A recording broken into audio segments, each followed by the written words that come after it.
Kalabing isang anibersaryo po ng SAP 44 ginunita sa iba't ibang bahagi ng Rehiyon 1. Para sa detalye ng balitang yan, kasama natin Idol Aaron Navelgas. 104.7 IFM Report.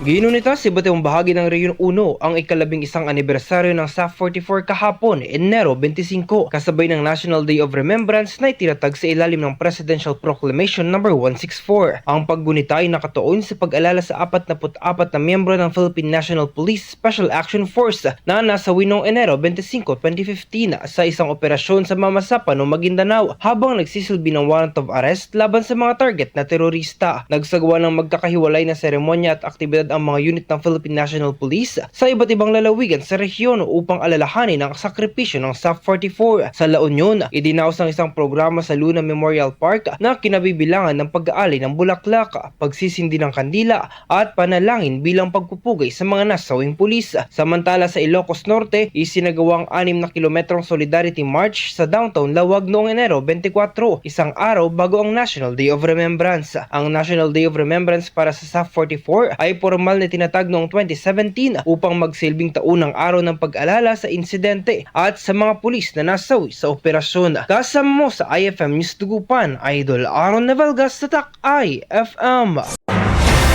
IFM News. IFM News. IFM News.